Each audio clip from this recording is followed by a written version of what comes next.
बिस्मिल्लाहिर्रहमानिर्रहीम। उम्मीद करता हूँ आप सब ठीक होंगे, खैरियत से होंगे। आज के इस व्लॉग में आप लोगों के साथ दो चीज़ें शेयर करने वाली हैं।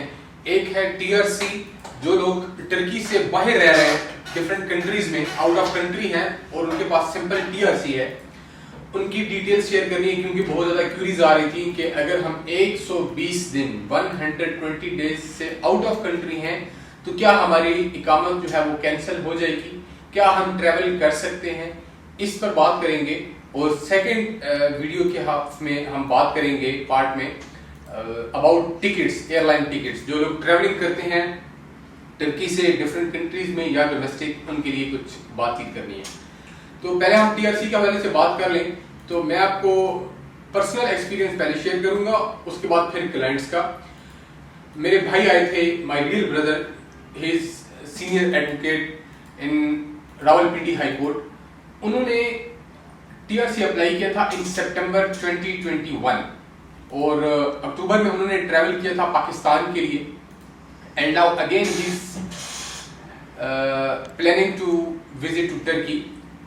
तो मैंने उन्हें बताया था कि we are getting some news कि if any person out of country more than 120 days might possible TRC has been rejected, cancelled or having some issues or problems on airport।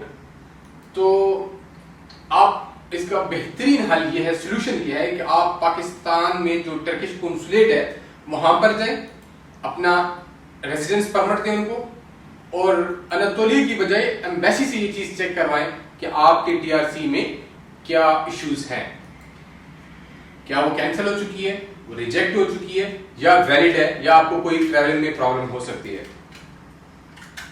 And he went there, क्योंकि वहां पर जब आप consulate में जाते हैं तो आपको नॉर्मली अपॉइंटमेंट लेना पड़ती है या शटल सर्विस के through, but he was in his uniform, तो उनको डायरेक्टली इसी तरीके से लेकर जाया गया प्रोटोकॉल में।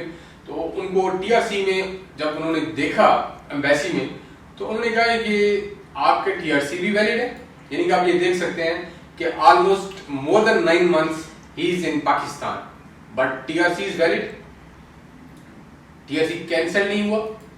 और यानी कि एम्बेसी ने ये चीज कहा कि आपकी टीआरसी कैंसिल नहीं, आप ट्रैवल कर सकते हैं। अब इसी में एक दूसरा पॉइंट ये है कि ये जो ट्रैवलिंग है, एम्बेसी ने ये कह दिया कि आपकी टीआरसी में कोई प्रॉब्लम नहीं। लॉजिकली इस चीज को आप समझें कि कैंसिल नहीं हुई, प्रॉब्लम नहीं है।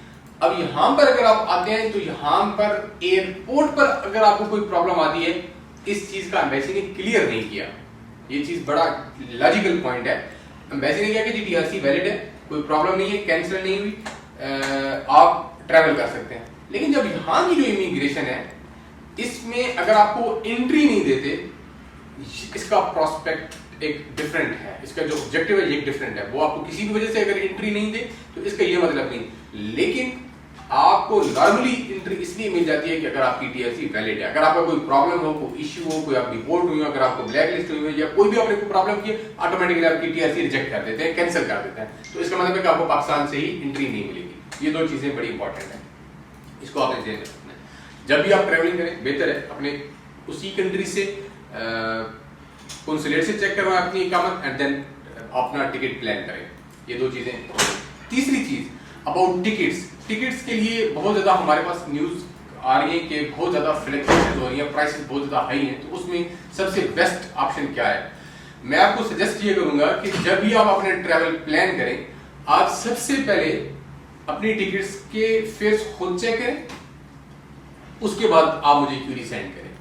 क्योंकि रिसेंटली बहुत ज्यादा क्लाइंट्स ने जब अपने ऑनलाइन फेयर चेक किए तो बहुत ज्यादा प्राइसेस मिल रही थी, लेकिन जब मैंने उनको यहाँ पर टिकट की प्राइस अपने सिस्टम पर चेक करके बताई तो जमीन आसमान का फर्क था। यानी कि कल की अगर मैं आपको टिकट की प्राइस बताऊं, हमारे क्लाइंट आए हुए थे, उन्होंने टिकट चेक किया था 180,000 पाकिस्तानी रुपीस की रिटर्न टिकट। मैंने उन्हें वही टिकट 110,000 में दी, 1,10,000 रुपए में दी। बहुत ज्यादा फर्क है।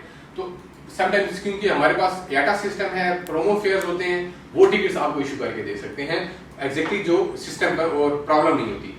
आप ऑनलाइन चेक करते हैं, समटाइम्स अगर आपके प्लान चेंज हो जाता है, आपको टिकट कैंसिल करवाना पड़ती है, रिफंड करवाना पड़ता है, तो उसमें आपको एयरलाइन के ऑफिस में जाना पड़ता है। तो ये चीज आप देख लिया करें।